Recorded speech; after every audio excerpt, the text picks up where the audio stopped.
Hey everyone, you are listening to the Self-Awareness Journey podcast. This little banter is about a car ride long and features your hosts, JJ Parker and Melissa Albers. JJ owns a tech company and Melissa has been a coach working with influencers for the last 18 years.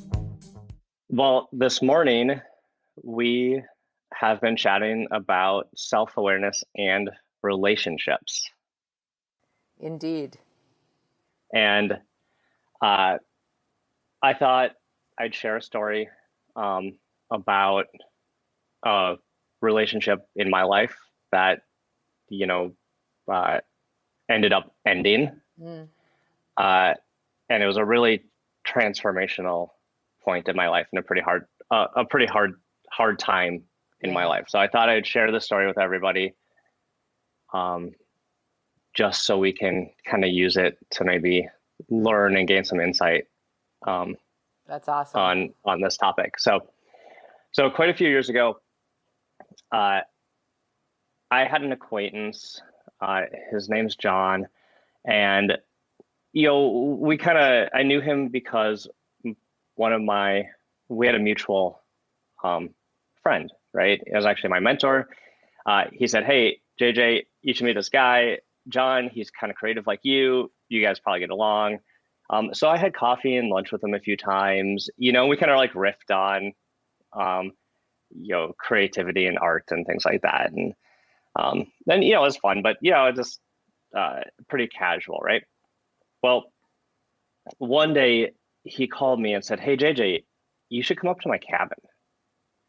And he had this cabin in Wisconsin, like 2 hours from my house. And I was like, yeah, thinking like I'm busy, I'm trying to run the company. I was having all sorts of partnership problems. I had a business partner. We were 50-50 partners, and it was like really terrible. Yeah. Like, that relationship was fairly, really dysfunctional. And it was, and that was the hard part of my life. We had a company, I had this failing business partnership, and everything around me was really terrible and stressful. So John said, "Hey, you should come up to my cabin." And my first thought was like, I don't have time to come to this guy's cabin. Like, we're networking and that's cool and everything, but right, yeah. Nope. Yeah, I'll grab a coffee with you, but I'm not going to drive 4 hours to have coffee with you. So in any case, I decided to go up there and meet with him. So I left super early in the morning because I didn't want to burn the whole day up there. And so I left my house and got there, and he had a beautiful cabin, right? And he had designed every little bit of it, and it was meticulously designed. He was telling me how he chose the doorknobs and the cabinets, and he built, various parts of it, and it was absolutely beautiful.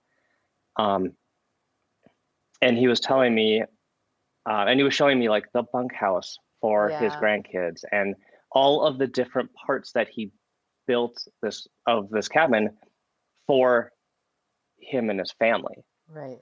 But the thing is, John didn't have a family anymore. He had recently gotten divorced. Right. She lived in the cities, took the house, and he got the cabin. Mm-hmm.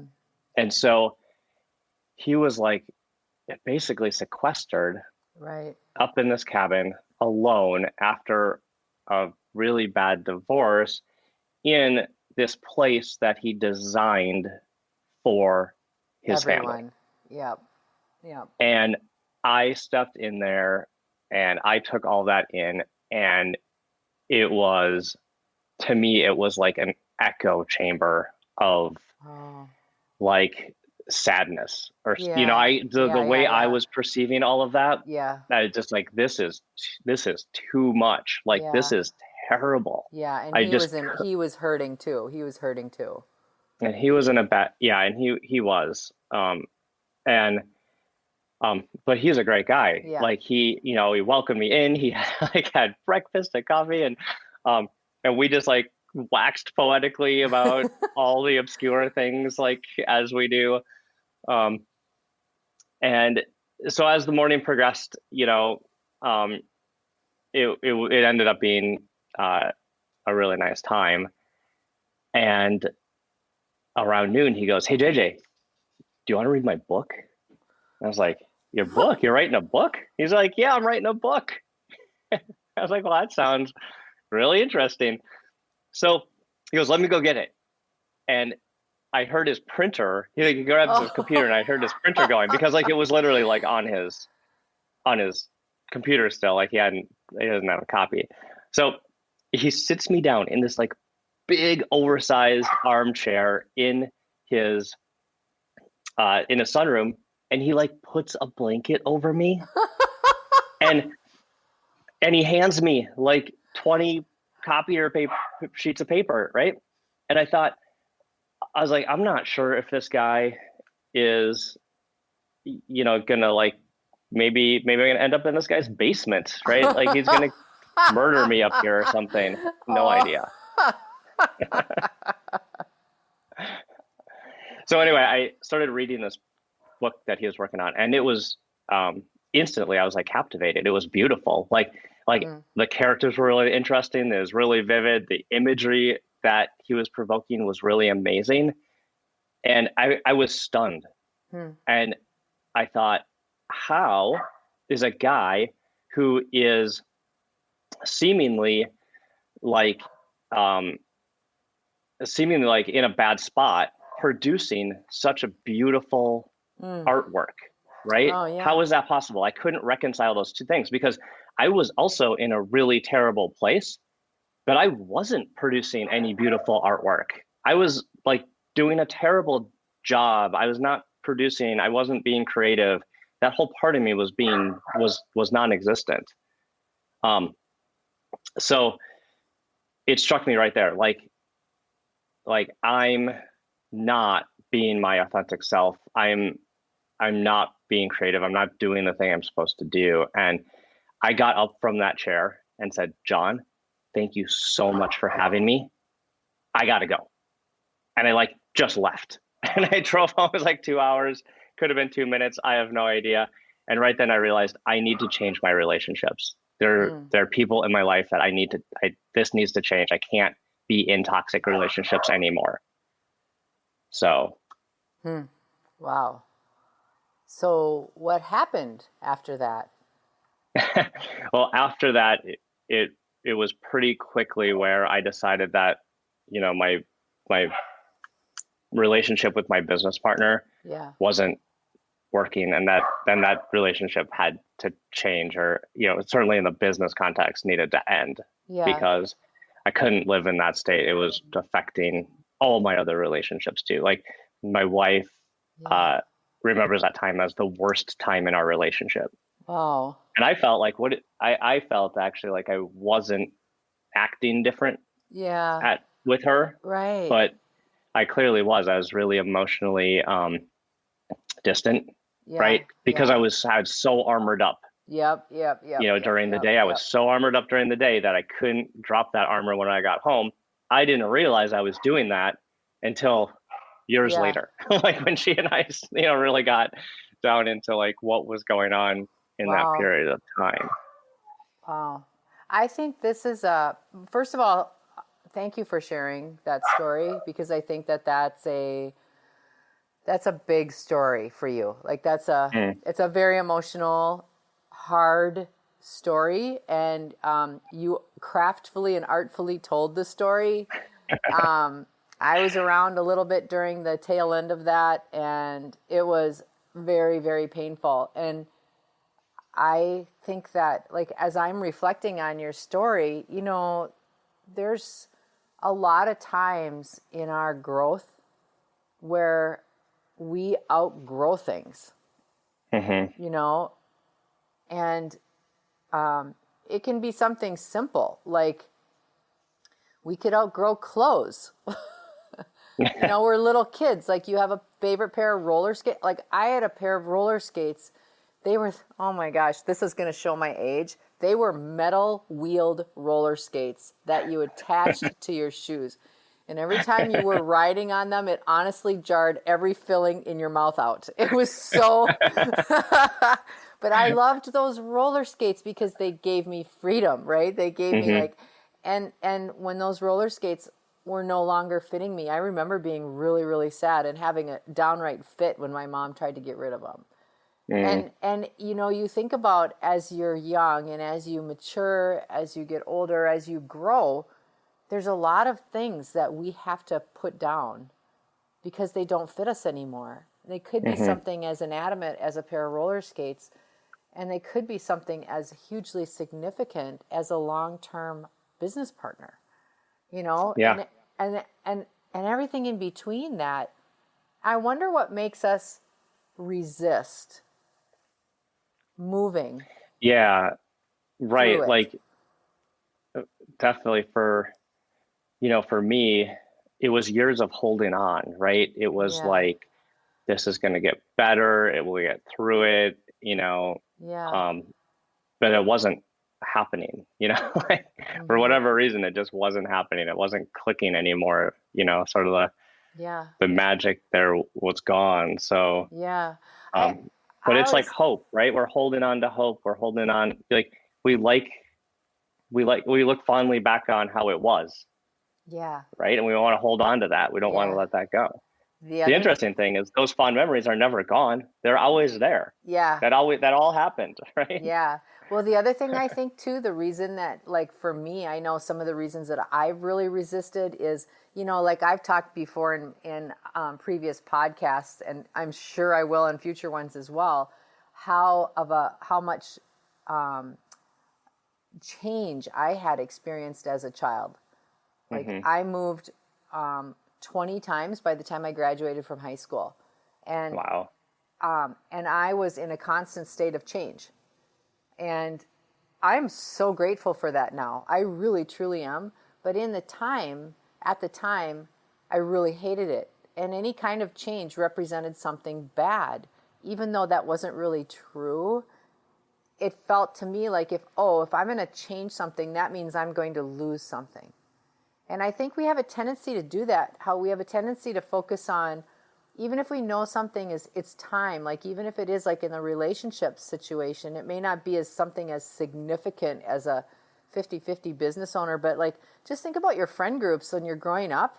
And, you know, as you're getting older, you're in new sports, you're in new activities, you change friend groups frequently, and that's because you're growing and you're outgrowing the old ones to leave space for the new ones, you know? Yeah. I think, you know, when I look back on my friend group, you know, there was like six guys that during kind of high school and college and our early 20s all kind of like stuck together. Yeah. And we spent a lot of time together, you know, and we all kind of got married around the same time, and, you know, but then after we all kind of got married and then we started having kids, you know, in our 30s, you know, we really didn't see each other much anymore. Right. Yeah. And everyone just kind of drifted apart. Some people moved, some, you know, people just were into other things. And, you know, sometimes you feel guilty that those old relationships aren't there anymore. Yeah. Right. Like I should reach out to my old high school buddy. I should, why, you know, but it's you know, to me, it's, you know, there's the guiltiness, but then it's like, well, what was the, you know, do we have expectations that my high school buddies and I were going to hang out every single day until we were like 90, you know? Like, yeah, it is a bit about self-expectation too, isn't it? I still love those guys. I'd still, if we got together, we just pick up where we left off, you know, even though it's 15 years later. But the relationships that I currently have are different. They're different people. They're, you know, they're actually different kinds of relationships than I would have had with those guys. Right. That's really interesting. You know, so some of those old relationships, when I was younger was much more about, you know, whatever, Eating an screwing entire around bag of and going to Doritos in front of restaurants, yeah, yeah. playing video games. I was just going to say that, eating an entire bag of chips while playing video games. Oh my gosh. Well, I think too, like some of the things that so if you think about that, it's really interesting because we end up holding ourselves back for what we are meant to have, be, or do because we are hanging on to what we had that felt familiar. And even as that familiarity becomes very stilted and halting and oppressive, like sometimes even oppressive, sometimes I think we prefer that over the unknown. Mm-hmm. You know, John Maxwell, one of my mentors, he always says, and I remember this quote, and I always remember it, especially at times like this kind of conversation, and it is that you are a product of the top 5 relationships that you spend time with. Mm-hmm. And I always think about that because if you think about it like that, it makes it super easy to understand why it's important to sift and sort things that no longer fit you, if even people, situations, jobs, emotional reactions to things. Mm-hmm. How things don't fit anymore. And in order for you to continue in your expansiveness and to continue towards what you're really meant to be, there has to be more space. We just can't. Yeah. Yeah, there's a couple of things that come to mind that I think are like really interesting with that concept. Certainly, when we talk about maybe just shifting who we're kind of hanging out with on a daily basis as far as like a friend group, Yeah. right? Yeah. Pretty easy, that kind of like ebbs and flows fairly easy. Changing things that are much more committed, like a business partner relationship or a spousal relationship, or even changing over time with your spouse relationship. I know my wife and I talk about how like the way I was when I was in my 20s and the way I thought about things when I was in my 20s is different than the way I think about things today. Right? Yeah. So, one of my personal core values is to always, always be changing, always be learning and be evolving. Right. Yeah. So to me, I'm proud of the fact that I'm significantly different in my thinking patterns and my way of being than I was in my 20s. Me too. Right. Oh my gosh. Me too. Now, like, my wife, even though I'm pretty sure she supports me in this journey, in that journey, occasionally is like, yeah, when we were dating, you're very different, right? So she's kind of like pulling out this idea that, who she met in her 20s is maybe not exactly the same as who I am today. Now, that's so funny. I'm not really worried about that, right? But it is a thing, right? Yeah, that is a thing. People evolve, people change, and when you're in a relationship for 20 plus years, as partners, you have to understand where your partner is, right? Exactly. Yeah. And and how you support them, and maybe you don't like that change. Maybe that change doesn't suit you anymore. I don't know. It gets complicated, right? Well, we're not here for marriage advice. No, heck no. But I will +1 your story, because when Mitch and I were first married, so now we've been married 26 years. When Mitch and I were first married, if we had a fight, I would have a very routine response, which was to slam a door. Okay? And we lived in a house that had really cheap foam core doors, so they didn't really slam very well. It was like a lot of times you could get a lot of energy behind it, and then it would just be like click, and I'd get so mad that I'd open the door and I'd slam it again. I would slam it again, and I would hear I'll show you. And I would hear Mitch's voice on the other side of the door going, "Oh, now we're gonna slam the doors." And that emotional reaction worked for me for a really long time. It gave me a great deal of personal and emotional satisfaction until he outsmarted me. And we were in a fight once, and he slammed the door before I did. And my husband never loses his cool. He is the most moderate, calm person. And we had this fight, and I went storming off, and all of a sudden I heard a door slam from somewhere in the house. And I sat down and burst out laughing because it was so uncharacteristic. And I know he was trying to get out ahead of it, and I never did it again. I never did it again because it was like, oh my gosh, that's hilarious. But I think too, that response, you're like, okay, I guess I've outgrown that. Yeah, we've outgrown that. I'm going to have to come up with something more creative now, right? But you know, and you just think of the evolution of people, and sometimes we do have to make dramatic changes, and we do have to say goodbye. Sometimes we have to be patient, and we have to hold our center while the other person is going through some changing.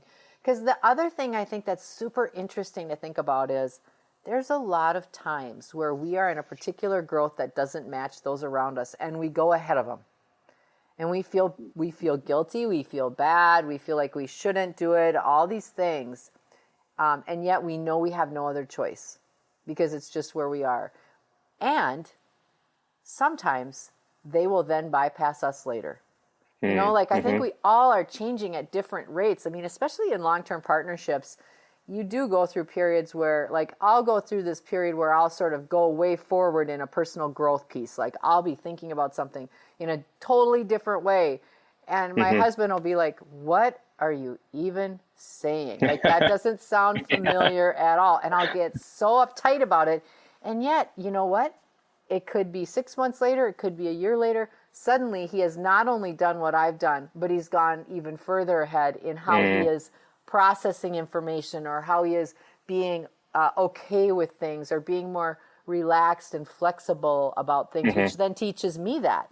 So I think it's a continuum, and I just think I think we have to be more flexible with ourselves as we're as we're going through these growth moments, and not make ourselves wrong for them.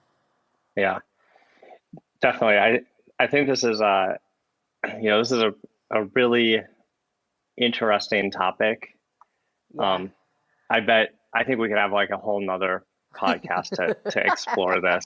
I mean, and really, like, what would be awesome is if some of our Facebook community would like hop on this one and really kind of, I think a conversation around how your own personal growth affects your long-term relationships, and get people's insights on what they've gone through, because I think it seems to be like a topic that everyone experiences, but like we don't talk about a lot, right? I don't talk to my friends about how our long-term relationships have evolved over decades, right? Right, yeah. Or maybe we should. Not unless you lost a bet, usually. Yeah. Yeah. So, well, awesome. This is a great conversation. I look forward to another round of it. Yeah, same. We hope that you've enjoyed today's episode. Our mission is to help people become happier and more effective by gaining insight into their own thoughts and feelings. We'd love your support. First, share this podcast with anyone you think might enjoy it. Second, leave us a rating or review on your favorite podcast site. This helps others discover the podcast so we can reach more people. And third, sign up for our newsletter at theselfawarenessjourney.com. This will help us communicate better with you and build our community. Thank you so much for joining us in the Self-Awareness Journey. We'll see you next week.